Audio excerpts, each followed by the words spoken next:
12 Kumusta naman ang huling mensahe mula sa Diyos na makapangyarihan sa lahat?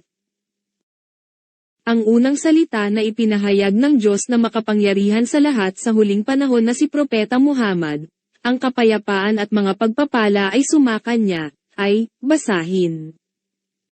Isang bamasa ka sa ngalan ng Panginoon mo na lumikha. 2 lumikha sa tao mula sa isang malalinta. 3 bamasa ka samantalang ang Panginoon mo ay ang napakamapagbigay. 4 na nagturo sa pamamagitan ng panulat. 5 nagturo sa tao nang hindi nito nalaman. Kabanata 76. Pumunta tayo sa isang simpleng paglilibot kasama ang banal na Quran. 28 Hindi kami nagsugo sa iyo maliban sa kalahatan para sa mga tao bilang mapagbalita ng nakagagalak at bilang mapagbabala, subalit ang higit na marami sa mga tao ay hindi nakaalam. Kabanata 34. 29 Ito ay isang pinagpalang aklat na pinababa namin sa iyo upang magmuni-muni sila sa mga talata nito at upang magsaalaala ang mga may isip. Kabanata 38. Siyam na tunay na ang Quran na ito ay nagpapatnubay para sa siyang pinakaangkop at nagbabalita ng nakagagalak sa mga mananampalataya na gumagawa ng mga maayos na ukol sa kanila ay isang pabuyang malaki. Kabanata 17. Siyam na tunay na si Allah ay nag-uutos ng katarungan, paggawa ng maganda, at pagbibigay sa may pagkakamag-anak, at sumasaway sa kahalayan, nakasasama, at paglabag. Nangangaral siya sa inyo nang sa gayon kayo ay magsasaala-ala. Kabanata 16.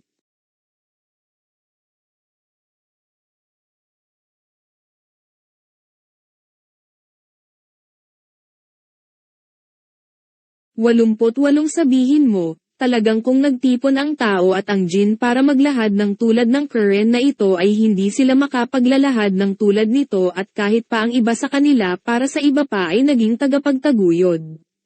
Kabanata 17.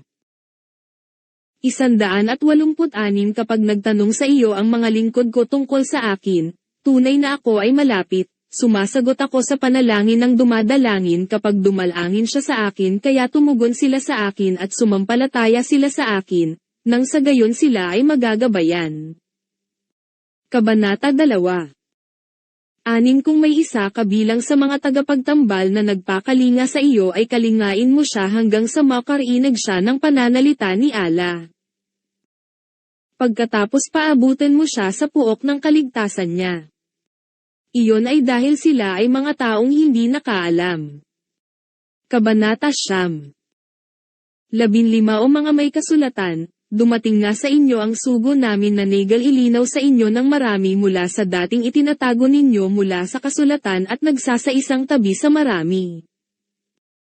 May dumating na sa inyo mula kay Allah na isang liwanag at isang aklat na nagal-ilinaw. 65 Kung sakaling ang mga may kasulatan ay sumampalataya at nangilag magkasala ay talaga sanang magtatakip sala kami sa kanila sa mga masagwang gawa nila at talaga sanang magpapapasok kami sa kanila sa mga hardin ng lugod. Kabanata 5. 125 Mag-anyaya ka tungo sa landas ng Panginoon mo sa pamamagitan ng karunungan at pangaral na maganda, at makipagtalo ka sa kanila ayon sa siyang pinakamaganda. Tunay na ang Panginoon mo ay higit na maalam sa sino mang naligaw palayo sa landas niya. Siya ay higit na maalam sa mga napatnubayan. Kabanata 16. May 3 mga tao na nakikipagtalo hinggil kay Allah nang walang kaalaman at sumusunod sa bawat demonyong mapaghimagsik. 4 na itinakda sa kanya na ang sino mang tumangkilik sa kanya, tunay na siya ay magliligaw rito at magpapatnubay rito tungo sa pagdurusa sa liyab. Kabanata 22. 33 Sino pa ang higit na maganda sa sinasabi kaysa sa sino mang nag-anyaya tungo kay Allah, gumawa ng maayos, at nagsabi, tunay na ako ay kabilang sa mga tagapagpasakop. 34 Hindi nagkakapantay ang magandang gawa at ang masagwang gawa. Itulak mo, ang masagwa, sa pamamagitan ng siyang higit na maganda, sa kabiglang ang taong, sa pagitan mo at sa pagitan niya ay may pagkamuhi ay, magiging, para bang siya ay isang katangkilik na matalik. 35 walang ginagawaran nito kundi ang mga nagtiis at walang ginagawaran nito kundi ang isang may isang bahaging dakila. Kabanata 41. 10 Ang mga mananampalataya ay magkakapatid lamang, kaya magpayapa kayo sa pagitan ng mga kapatid ninyo. Manggilag kayong magkasala kay Allah nang sa gayon kayo ay kawan. 11 O mga sumampalataya, huwag manuya ang ilang lalaki sa ilang lalaki, baka ang mga tinutuyang ito ay higit na mabuti kaysa sa kanila na nanunuya. Huwag manuya ang ilang babae sa ilang babae, baka ang mga tinutuyang ito ay higit na mabuti sa kanila na nanunuya. Huwag kayong manuligsa, huwag kayong magtawagan ng mga masamang tag-uri. Kay saklap bilang pangalan ang kasuwailan matapos ng pananampalataya. Ang sino mang hindi nagbalik loob, ang mga iyon ay ang mga tagalabag sa katarungan. 12 O mga sumampalataya, umiwas kayo sa maraming pagpapalagay, tunay na ang ilan sa pagpapalagay ay kasalanan. Huwag kayong manaktik. Huwag manlibak ang ilan sa inyo ang iba pa. Iibigin ba ng isa sa inyo na kumain ng laman ng kapatid niya kapag patay na? Masusuklam kayo rito. Manggilag kayong magkasala kay Allah. Tunay na si Allah ay palatanggap ng pagbabalik loob, maawin. 13 O mga tao, tunay na kami ay lumikha sa inyo mula sa isang lalaki at isang babae at gumawa sa inyo ng mga bansa at mga lipi upang magkakilalahan kayo. Tunay na ang pinakamarangal sa inyo sa ganang kay Allah ay ang pinakamapangilag magkasala sa inyo. Tunay na si Allah ay maalam, mapagbatid. Kabanata 49. 38 Kaya magbigay ka sa may pagkakamag-anak ng karapatan nito, sa dukha, at sa kinapos sa landas. Iyon ay higit na mabuti para sa mga nagnanais, ng kaluguran, ng mukha ni Allah. Ang mga iyon ay ang mga magtatagumpay. Kabanata 30. 7 Kaya ang sino mang gumawa ng kasambigat ng isang katiting na kabutihan ay makikita niya iyon. 8 At ang sino mang gumawa ng kasambigat ng isang katiting na kasamaan ay makikita niya iyon. Kabanata 59. 58 Tunay na si Allah ay nag-uutos sa inyo na gampanan ninyo ang mga ipinagkatiwala sa mga kinauukulan ng mga ito at kapag humatol kayo sa pagitan ng mga tao na humatol kayo ayon sa katarungan. Tunay na si Allah ay kay-inam ng ipinangangaral sa inyo. Tunay na si Allah ay laging madinigin, nakakikita. Kabanata 4. 160 ang sino mang naghatid ng gawang maganda ay ukol sa kanya ang 10 tulad nito, at ang sino mang naghatid ng gawang masagwa ay hindi siya gagantihan maliban ng tulad nito, at sila ay hindi lalabagin sa katarungan. 161 Sabihin mo, tunay na ako ay pinatnubayan ng Panginoon ko tungo sa landasing tuwid isang relihiyong tama, nakapaniwalaan ni Abraham bilang makakatotohanan. Hindi siya naging kabilang sa mga tagapagtambal. 162 Sabihin mo, tunay na ang dasal ko, ang pag-aalay ko, ang buhay ko, at ang kamatayan ko ay ukol kay Allah, ang Panginoon ng mga nilalang. 163 Walang katambal sa kanya. Gayon nagutos sa akin, at ako ay una sa mga Muslim. 164 na sabihin mo, sa iba pa ba kay Allah maghahangad ako bilang Panginoon samantalang siya ay Panginoon ng bawat bagay.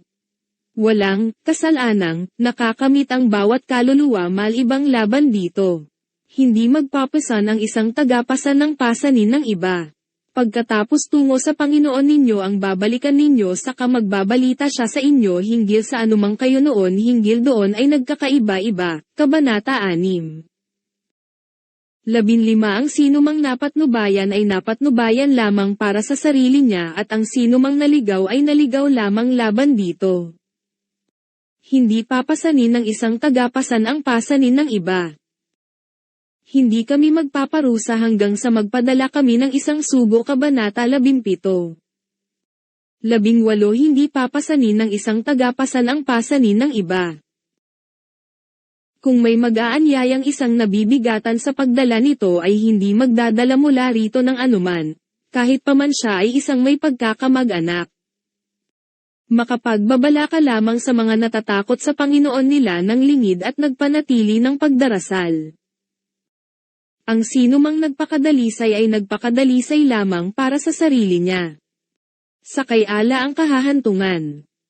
Kabanata 35.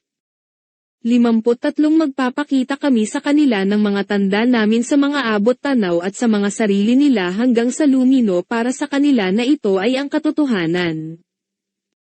Hindi ba nakasapat ang Panginoon mo na siya sa bawat bagay ay saksi? Kabanata 41. 173 Panginoon namin, tunay na kami ay duminig sa isang tagapanawagang nananawagan para sa pananampalataya, na, nagsasabi, sumampalataya kayo sa Panginoon ninyo, kaya sumampalataya kami. Panginoon namin, kaya magpatawad ka sa amin sa mga pagkakasala namin, magtakip sala ka sa amin sa mga masagwang gawa namin, at magpapanaw ka sa amin kasama sa mga nagpapakabuti. Kabanata 3. 22 Huwag kang gumawa kasama kay ala ng isang Diyos na iba pa para mauuwi kang isang pinupula ang itinatatwa. 23 Nagtadhana ang Panginoon mo na huwag kayong samamba maliban sa Kanya at sa mga magulang ay mag-ukol ng paggawa ng maganda. Kung aabutan nga sa piling mo ng katandaan ang isa sa kanilang dalawa o ang kapwa sa kanilang dalawa ay huwag kang magsabi sa kanilang dalawa ng nakasusuya at huwag kang bumulyaw sa kanilang dalawa. Magsabi ka sa kanilang dalawa ng salitang marangal. 24 Na magbaba ka para sa kanila ng loob sa pagkababahagi ng pagkaawa at magsabi ka, Panginoon ko, maawa ka sa kanilang dalawa amang nag-alaga silang dalawa sa akin noong bata pa, ako. 25 Ang Panginoon ninyo ay higit na maalam sa anumang nasa mga sarili ninyo. Kung kayo ay magiging mga maayos, tunay na siya laging sa mga palabalik, sa pagsisisi, ay mapagpatawad. 26 Na magbigay ka sa may pagkakamag-anak ng karapatan nito, sa dukha, at sa kinapos sa daan. Huwag kang magwaldas ng isang pagwawaldas. Kabanata 17. 151 Sabihin mo, hali kayo, bibigkas ako ng ipinagbawal ng Panginoon ninyo sa inyo, na huwag kayong magtambal sa Kanya ng anuman, sa mga magulang ay, mag-ukol ng, paggawa ng maganda, huwag kayong pumatay ng mga anak ninyo dahil sa isang paghihikahos, kami ay nagtutustos sa inyo at sa kanila, huwag kayong lumapit sa mga malaswa, anumang nalantad mula sa mga ito at anumang nakubli, at huwag kayong pumatay ng buhay na ipinagbawal ni Allah malibang ayon sa karapatan. Iyon ay itinagubilin niya sa inyo, nang sa gayon kayo ay makapag-uunawa. 152 Huwag kayong lumapit sa yaman ng ulila kundi sa paraang pinakamaganda hanggang sa umabot siya sa kalakasan niya. Magpalubos-lubos kayo ng pagtatakal at pagtitimbang sa timangan ayon sa pagkamakatarungan. Hindi kami nag-aatang sa isang kaluluwa malibang ayon sa kakayahan nito. Kapag nagsabi kayo ay magpakamakatarungan kayo kahit pa sa isang may pagkakamag-anak. Sa kasunduan kay Allah ay magpatupad kayo. Iyon ay itinagubilin niya sa inyo, nang sa gayon kayo ay magsasaala-ala. 153 Na ito ay ang landasin ko, tuwid, kaya sumunod kayo rito. Huwag kayong sumunod sa mga ibang landas para magpahiwa-hiwalay ang mga ito sa inyo palayo sa landas niya. Iyon ay itinagubilin niya sa inyo, nang sa gayon kayo ay mangingilag magkasala. Kabanata 6. 11 talagang ang lumikha kami sa inyo. Pagkatapos nag-anyo kami sa inyo.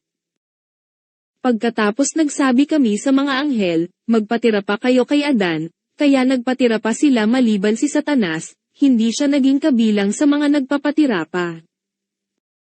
12 nagsabi siya, ano ang pumihil sa iyo na hindi ka magpatira pa noong nag-utos ako sa iyo?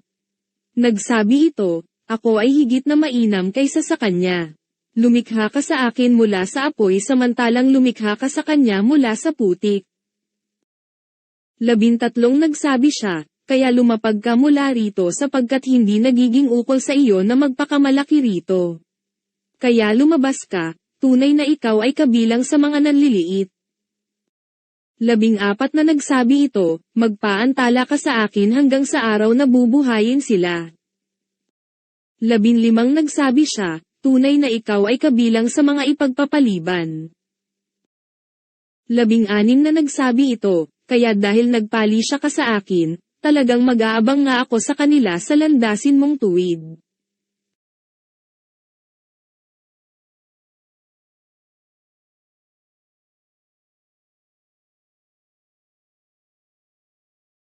Labimpito pagkatapos talagang pupunta nga ako sa kanila sa harapan nila at sa likuran nila at sa dakong mga kanan nila at sa dakong mga kaliwa nila. Hindi ka makatatagpo sa higit na marami sa kanila bilang mga tagapagpasalamat. Kabanata 7. Dalawang tunay na ang tao ay talagang nasa isang pagkalugi. 3 Maliban sa mga sumampalataya, gumawa ng mga maayos, nagtagubilinan ng katotohanan, at nagtagubilinan ng pagtitiis. Kabanata 103. 115 na lubos ang salita ng Panginoon mo sa katapatan at katarungan. Walang tag-apalit sa mga salita niya. Siya ay ang madinigin, ang maalam. 116 Kung tatalima ka sa higit na marami sa mga nasa lupa ay magliligaw sila sa iyo palayo sa landas ni Allah. Sumusunod sila sa pagpapalagay lamang at sila ay nagsasapantaha lamang. Kabanata 6. 3 Sa araw na ito bumuo ako para sa inyo ng relihiyon ninyo. Lumubos ako sa inyo ng biyaya ko at nalugod ako para sa inyo sa Islam bilang relihiyon. Kabanata 5. Ang propeta ng Diyos na makapangyarihan sa lahat ay sumakanya ang kapayapaan ay nagsabi, ang propeta ng Diyos na makapangyarihan sa lahat ay sumakanya ang kapayapaan ay nagsabi, 3 uri ang magkakaroon ng dobleng gantimpala, isa sa mga tao ng aklat na naniniwala sa kanyang propeta at naniniwala kay Muhammad, sangguniang aklat ni Al-Bukhari at Muslim. At sinabi niya, ang iyong panahon kung ihahambing sa mga panahon ng mga naunang bansa, ay tulad ng panahon sa pagitan ng Salat al-Asr, hapon, hanggang sa paglubog ng araw. At ikaw ay inihahambing sa mga Hudyo at Kristiyano, tulad ng isang tao na nagpatrabaho ng ilang manggagawa at sinabi niya, sino ang magtatrabaho para sa akin hanggang tanghali para sa isang kirat bawat isa? Kaya ang mga Hudyo ay nagtrabaho ng kalahating araw para sa isang kirat bawat isa. Pagkatapos ay sinabi niya, sino ang magtatrabaho para sa akin mula sa kalagitnaan ng araw hanggang sa Salat al-Asr, tanghali, para sa isang kirat bawat isa. Kaya ang mga Kristiyano ay nagtrabaho para sa isang kirat bawat isa. Kung gayon ikaw ang gumagawa ng gawain mula sa Salat al-Asr hanggang sa paglubog ng araw para sa 2 kirats bawat isa. Kaya ang mga Hudyo at ang mga Kristiyano ay nagalit at nagsabi, kami ay gumawa ng mas maraming trabaho ngunit binigyan ng mas kaunti. Kudlit. Kaya't siya, Allah, ay nagsabi, ako ba ay nagkasala sa inyo sa alinman sa inyong mga karapatan? Sinabi nila, hindi. Sinabi niya, kung gayon ito ay aking pagpapala na ibibigay ko sa sino mang nais ko. Sangguniang aklat ng Al-Tirmidhi. At sinabi niya, kapag ang isa sa inyo ay gumawa ng isang mabuting propesyon ng Islam, ang bawat mabuting gawa na kanyang ginawa ay itatala para sa kanya ng 10 hanggang 700 ulit, at ang bawat masamang gawain na kanyang ginawa ay itatala hanggang sa kanyang makilala ang Diyos. Sangguniang aklat ni Al-Bukhari at Muslim. At sinabi niya, siya na sumaksi na walang tunay na Diyos maliban kay Allah, nag-iisang walang katambal sa kanya, na si Muhammad ay kanyang alipin at kanyang sugo, na si Isa, Jesus, ay kanyang alipin at sugo at siya, Jesus, ay kanyang salita na kanyang ipinaalam kay Maria, at sa kanyang espiritu na kanyang ipinadala sa kanya, na ang paraiso ay totoo at ang impyerno ay totoo, papasukin siya ng Allah sa paraiso na tinatanggap ang anumang gawain na kanyang nagawa. Sangguniang aklat ni Al-Bukhari at Muslim. At sinabi niya, kung ang sino man ay gumawa ng masama sa isang tao na nakipagtipan sa kanya, o pinigilan ang alinmang karapatan niya, o ipinataw sa kanya ang higit sa kanyang makakaya, o kukuha ng anuman mula sa kanya nang walang handa na kasunduan, ako ang magiging kalaban niya sa araw ng muling pagkabuhay. Sangguniang aklat ni Abu Daud. At sinabi niya, gawing madali ang mga bagay at huwag gawin itong mahirap, pasiglahin ang mga tao sa pamamagitan ng paghahatid ng masayang balita sa kanila at huwag itakwil sila. Sangguniang aklat ni Al-Bukhari at Muslim. At ang sugo na si Muhammad, sumaka niya ang kapayapaan at pagpapala, ang makapangyarihang Diyos ay nagsabi tungkol sa kanya. 3. Hindi siya bumibigkas ayon sa pithaya. 4. Na walang iba ito kundi isang kasi na ikinakasi sa kanya. Quran Kabanata 53. 80 Ang sinumang tumatalima sa sugo ay tumalima nga kay Allah. Ang sinumang tumalikod, hindi nagsugo sa iyo bilang tagapag-ingat sa kanila. Quran Kabanata 4. 31 Sabihin mo, kung kayo ay umiibig kay Allah, sumunod kayo sa akin, iibig sa inyo si Allah at magpapatawad siya sa inyo sa mga pagkakasala ninyo. Si Allah ay mapagpatawad, maawain. 32 Sabihin mo, tumalima kayo kay Allah at sa sugo, ngunit kung tumalikod sila, tunay na si Allah ay hindi umiibig sa mga tagatangging sumampalataya. Quran Kabanata 3.